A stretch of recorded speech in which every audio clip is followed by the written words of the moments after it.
तेरे इर्द लगी एक टार से रियानी और कोई चाय से रियानी और कोई चाय। तुम्हें याद हो कि नहीं याद हो, जहाँ मुख्तलिफ शख्सियात से उनके मुख्तलिफ पहलुओं पे बात होगी, उनके माजी के सफ़र की शुरुआत से लेकर अब तक के सफ़र पे बेबाकी से बात होगी। देखते रहिए द अन्नू अत्री शो, तुम्हें याद हो कि नहीं याद हो, हर रविवार रात 9 बजे सिर्फ और सिर्फ रेडियो देविका न्यूज़ ब्रॉडकास्ट पे। याद रहे, हर रविवार रात 9 बजे सिर्फ और सिर्फ रेडियो देविका न्यूज़ ब्रॉडकास्ट पे द अन्नू अत्री शो, तुम्हें याद हो कि नहीं याद हो। नमस्कार, तुम्हें याद हो कि ना याद हो में आप सबका स्वागत है।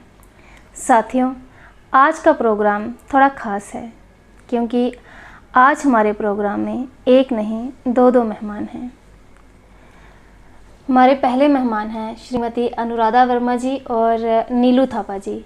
आप दोनों का रेडियो देविका में स्वागत है। बड़ा धन्यवाद।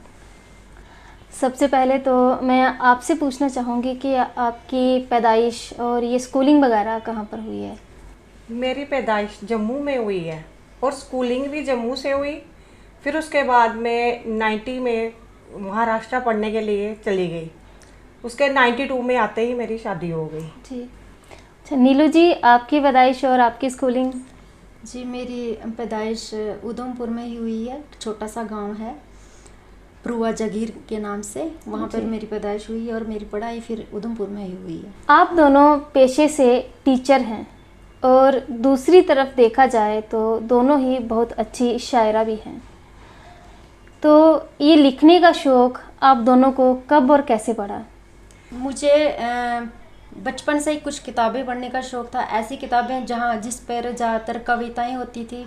जैसे हमारी छोटी क्लास में हमारे किताबों में कुछ हिंदी की बुक्स हो गई, उसमें ऐसी कविताएं होती थी जो मैं याद करती थी और मुझे जवानी रट जाती थी मुझे, तो मैं अक्सर उनको बोलती रहती थी। फिर मुझे अचानक से पता नहीं क्यों कुछ न्यूज़पेपर हिंदी की पढ़ने का शौक़ पड़ा और उसमें बहुत सारी कहानियाँ होती थी, कविताएं छपी होती थी और किसी सेलिब्रिटी की कुछ जीवनी होती थी जो मुझे पढ़ना वो बहुत ही अच्छा लगता था।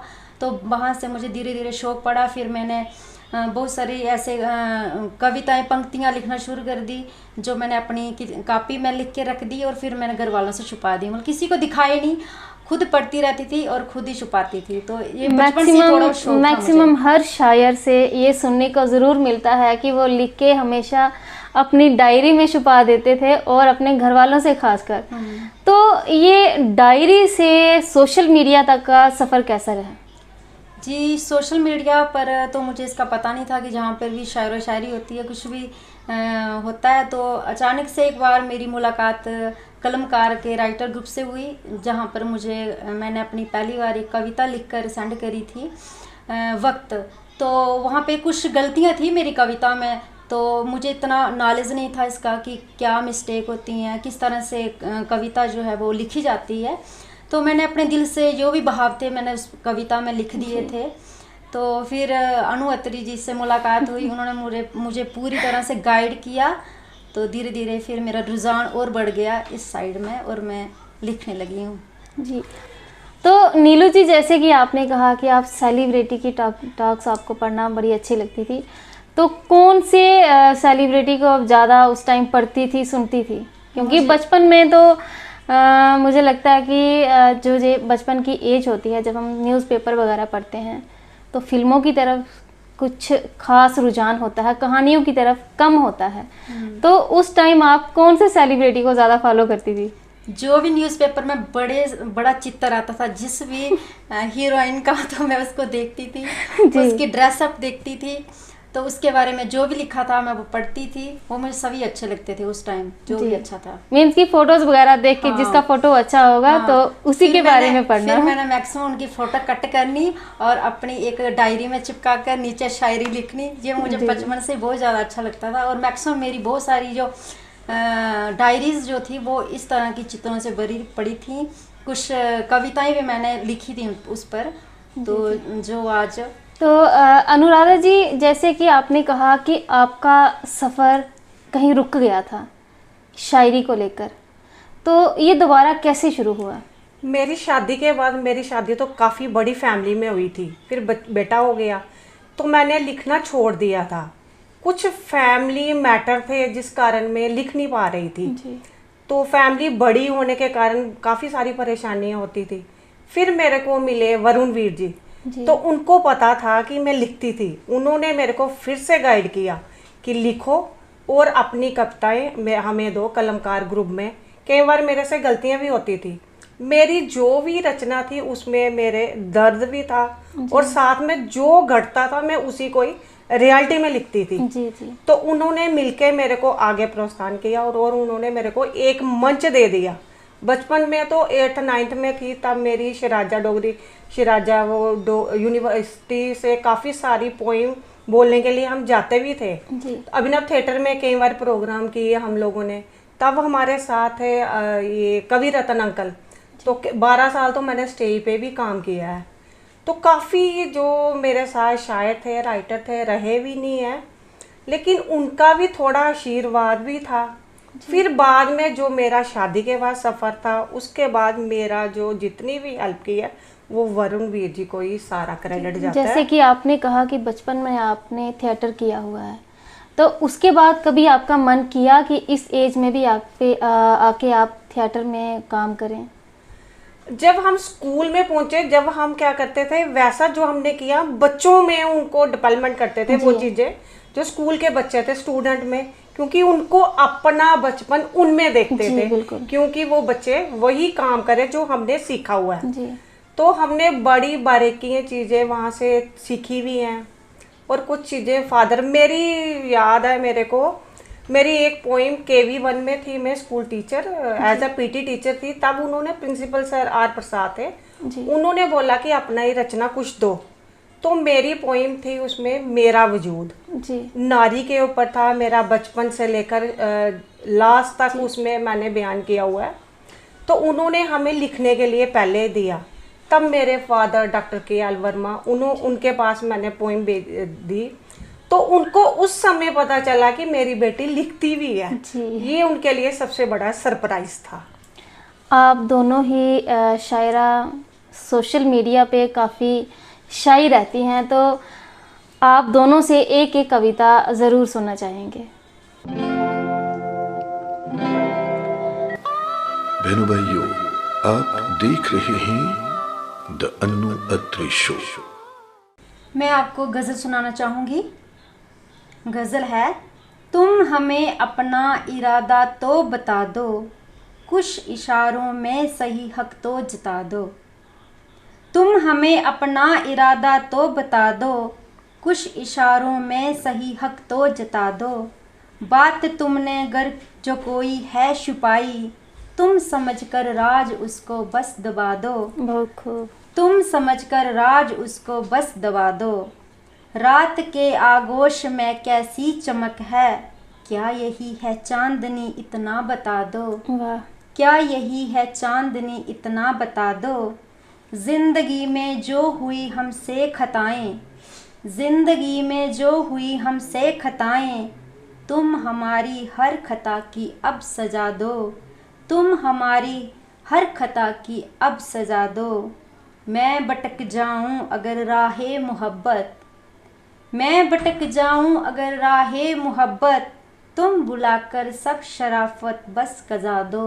मैं भटक जाऊं अगर राहे मोहब्बत, तुम बुलाकर सब शराफत बस कजा दो। तुम बुलाकर सब शराफत बस कजा दो। बहुत खूब, बहुत अच्छी गज़ल थी आपकी। शुक्रिया। अनुराधा जी, अब आप भी अपनी कोई रचना हमें सुना दीजिए। मेरी रचना जो मेरे अपने फादर साहब को पहली रचना सुनाई थी, वही रचना मैं आज आपको सुनाती हूँ। वो रचना इस प्रकार है। मेरा वजूद। कभी माँ, कभी बेटी, कभी बीवी बनकर फ़र्ज निभाया मैंने। कभी माँ, कभी बेटी, कभी बीवी बनकर फ़र्ज निभाया मैंने। जब पैदा हुई माँ बाप की गोद, बाबा का दुलार पाया मैंने। बचपन मेरा महफूज था, जब आई जवानी की दहलीज पर, जब आई जवानी की दहलीज पर मैं अपनों से सताई, मैं अपनों से सताई। कभी किसी बात पर टोका, कभी किसी राह पर रोका, कभी किसी बात पे टोका, कभी किसी राह पे रोका। अपनी कहानी समझ न पाई मैं, अपनी कहानी समझ न पाई मैं। कट गए पंख मेरे उम्मीदों के, कट गए पंख मेरे उम्मीदों के। अपनों ने ही अपनों पर पहरे लगा दिए, अपनों ने ही अपनों पे पहरे लगा दिए। चाहत थी कुछ कर पाने की, चाहत थी कुछ कर पाने की, मगर कुछ कर ना पाई मैं, पर कुछ कर ना पाई मैं। छोड़ा माँ बाप का घर, छोड़ा माँ बाप का घर, पराए घर चली आई मैं, पराए घर चली आई मैं। अब तक ये ना समझ पाई मैं, मेरा घर कौन सा था। अब तक ये नहीं समझ पाई, मेरा घर कौन सा था। मैंने गैरों को भी अपनाया, मैंने गैरों को भी अपनाया, पर मुझे किसी ने ना अपनाया, पर मुझे किसी ने नहीं अपनाया। जब माँ बनी तो दर्द अपना भूल गई, मोह सारा अपने बच्चों में लुटा दिया। रिश्ता मेरा आगे बढ़ा, माँ से सास बनी मैं। वक्त गुजरा रफ्ता रफ्ता, मेरा वजूद भी ख़त्म हुआ। रफ्ता रफ्ता क्या छूटा क्या पाया, कुछ समझ नहीं पाई मैं, कुछ समझ नहीं पाई मैं। बहुत सुंदर कविता थी आपकी। बहनों भाइयों, आप देख रहे हैं द अन्नू अत्री शो। मैं आप दोनों से एक सवाल पूछना चाहूँगी। अक्सर देखा जाता है कि जब कोई फीमेल महिलाएं जब शायरी करती हैं तो उन पर तंज भी कसे जाते हैं, और जहाँ तक कि हमारा ये समाज है तो महिलाओं की शायरी करना अच्छा भी नहीं माना जाता। तो कभी आप दोनों के साथ कभी ऐसा हुआ कि आप शायरी करती हैं और किसी ने आपको कोई तंज कसा हो, या फिर आपको लगा हो किसी की बातें सुन के कि अब आपको शायरी नहीं करनी चाहिए? ये तो अक्सर देखा जाता है, जो रास्ते निकाले जाते हैं उन रास्तों पे चलना कठिन तो होता है जी। लेकिन इस समाज से डर के तो हमें अंदर बैठना नहीं चाहिए। जी बिल्कुल। तो मेरा जो भी मैंने रचना की है उसमें समाज में लड़के मैंने उसमें बताया है, क्योंकि महिला कभी किसी से कम नहीं होती हैं। जी। क्योंकि जब आदमी को बड़ा बनाया, आदमी के पीछे तरक्की का कारण कौन है? औरत ही है। अगर औरत नहीं होती तो आदमी कहाँ से होता? तो आदमी को ये समझना चाहिए कि औरत हमारी कामयाबी का कारण है, और औरतों को आगे बढ़ चढ़कर हिस्सा लेना चाहिए ताकि वो और बुलंदियों को छू सके। जी, मेरा सवाल ये भी था कि कभी किसी ने आपको कोई तंज कसा हो जिससे आपका हौसला थोड़ा टूटा हो, तो नीलू जी आप इस बारे में कुछ कहना चाहेंगी? जी, आप ठीक कह रही हैं। तंज वाली बात तो अक्सर मुझे, सबसे पहले मैं अपनी शायरी खुद पढ़ती थी तो मुझे खुद ही महसूस होता था कि जब कोई मेरी शायरी पढ़ेगा तो क्या सोचेगा। धीरे धीरे जब मैं सीखने लगी तो फिर मुझे खुद ही एहसास होने लगा कि ये तो मैं सीख रही हूँ, ये मेरे दिल के भाव हैं, तो इसको मैं सबके सामने व्यक्त क्यों ना करूँ। लेकिन बहुत सारी ऐसी बातें भी हुई कि मुझे लोगों के कुछ कमेंट्स सुनने पड़े जो मुझे अक्सर बोलते थे कि आप क्यों इतनी गम भरी शायरी लिखते हो, क्या गम है, क्यों ऐसे क्या हालात हुए अचानक से आप ये शायरी लिखने लगे और इस तरह की शायरी लिख रहे हो जो थोड़ी गमगीन लगती है। तो मेरा तो कुछ जवाब नहीं होता था, मैं तो चुप ही हो जाती थी। तो मैं सिर्फ यही लगातार यही लिखती थी कि मेरे जो दिल के भाव जो हैं वो मैं व्यक्त करूं, चाहे मैं दुख या दर्द किसी में भी देखूं, उसको खुद अपना समझ कर मैं लिखती थी। ये बात नहीं थी कि वो मेरे गम हैं, वो समाज में हमारे आगे पीछे जो भी चीज़ हो रही है, घटित हो रही है, तो मैं उसको अपनी शायरी के रूप में अक्सर लिखती हूँ और लिखती रही हूँ। तो अब मुझे लोगों के कमेंट से कोई भी फ़र्क नहीं पड़ता है। जी, बहुत अच्छे। फ़र्क पड़ना भी नहीं चाहिए। और मैं भी सबसे यही कहूँगी कि जहाँ एक महिला शायरी करती है तो उसकी शायरी को उसकी पर्सनल लाइफ से जोड़कर नहीं देखना चाहिए, क्योंकि कोई भी इंसान है, कोई लेखक है तो समाज में हो रही घटनाओं पे भी वो लिख सकता है। हमारे आसपास जब हम किसी को दुखी देखते हैं तो उस दुख को महसूस करके कभी कभी लिख लेते हैं, तो उसे मुझे लगता है ये हमारी पर्सनल लाइफ से उसे जोड़कर नहीं देखना चाहिए। हिंदी के साथ साथ आप दोनों डोगरी में भी लिखती हैं। हाँ, डोगरी में भी काफ़ी कमांड है हमारी। जी, तो आप दोनों से डोगरी में भी कुछ लाइनें ज़रूर सुनना चाहेंगे। में समाज में जो होता है हम वही डोगरी में भाव बना के लिख देते हैं। जी तो मैं उसमें से आपको थोड़ी पंक्तियाँ सुनाती हूँ। कैद, जी मेरी जो इसका पोइम का शीर्षक है कैद। मैं पिंजरे दी बंद मैना उड़ने की बेचैन, जी, पंख कतरे दे फिर भी उड़ने की बेचैन, वाह, जम्मी ते माऊ बब्बे दी कैद, बड्डी होई ते भराऊ दी कैद, ब्याही दित्ती ते सस्सू सोहरे दी कैद।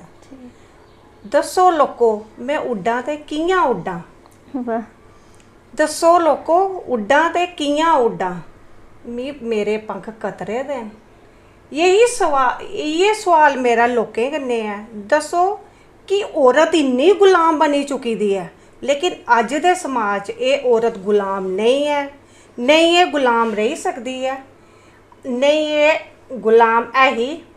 साढ़े पहले इतिहास च भी दिक्खो, रानी लक्ष्मी बाई होई, उन्हें भी तो समाज गी दस्सेआ कि अगे बधना।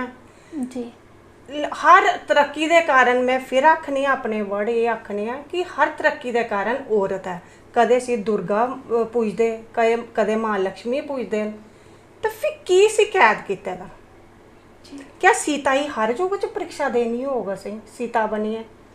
असें इसी कैद दी बेड़ियें गी तोड़ना है और इसी अग्गे आना है। और असें अपना जिन्ना भी एह् जेह्ड़ा कलमकार दे ग्रुप दे थ्रू अपने जिन्ने भी भावना असें एह्दे लिखने दे रूप च असें जी, इ'नें जरूर। समाज गी दस्सना है। जी। नीलू जी, तुस भी कोई डोगरी ऐसे सनाओ कुछ, और होई सको ते तरन्नुम बिच तो सुनाओ, असें ते बड़ा अच्छा लगोग। सुनाया कि तुस बड़ा अच्छा गांदे हो। तेरे इर्ख दी लगी एक टार से रिया नी और कोई चाय से, रिया नी और कोई चा,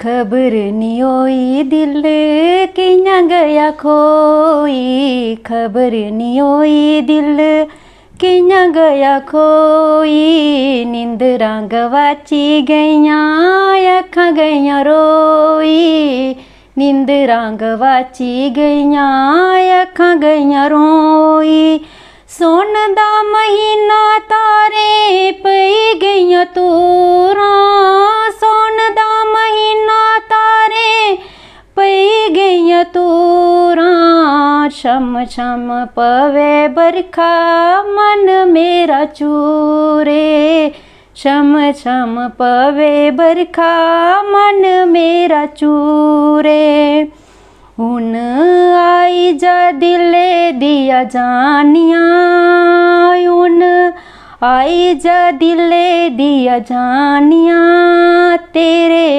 बिन ओ तेरे बिन साड़ी सुनिया रामा, तेरे बिन साड़ी सुनिया रामा, ओए हुन असेंगी निरिया कोई चा, तेरे हिरक दी लगी एक टार, तेरे हिरक दी लगी एक टार। शुक्रिया। वाह, क्या बात है, बहुत खूब, धन्यवाद। बहुत अच्छा गाती हैं आप। शुक्रिया, कोशिश करिए पहली बार गाने की। बहुत अच्छा लगा आप दोनों से बात करके। आप दोनों ही बहुत अच्छी शायरी करती हैं। जाते जाते आप दोनों से यही पूछूंगी कि आप क्या मैसेज देना चाहेंगे आज की युवा पीढ़ी को, और ख़ासकर हमारी आज की जो शायरात हैं, महिला जो शायरी करती हैं, उनके लिए। जो आजकल की जो यूथ है उनको जो अपने भाव लिखते हैं वो उनको दबा के नहीं रखना चाहिए। खासकर औरतों को पर्दे के अंदर रखा है, लेकिन आजकल की औरतें भी तो आगे आ रही हैं, हर काम में आ गए हैं, यहाँ तक कि प्लेन भी वो उड़ा रही हैं, बॉर्डर पे लड़ रही हैं। वैसे ही औरतों को जो लिख रही हैं, तो आप लोग आगे आएँ। बड़ी सारे रास्ते हैं, आप लोग अपनी व्यूज़ उनको बता सकते हैं, अपनी रचना को पेश कर सकते हैं, जिससे कि एक समाज को अपनी ओर खींच भी सकती हैं और अपनी रचना को आगे लेके काफ़ी बुलंदियों तक वो जा सकती हैं जी। तो यही हमारा मैसेज है कि जो लिखते हैं उनको दबाना नहीं चाहिए, लिख के आगे उनको दुनिया के सामने वो प्रस्तुत करें। जी नीलू जी।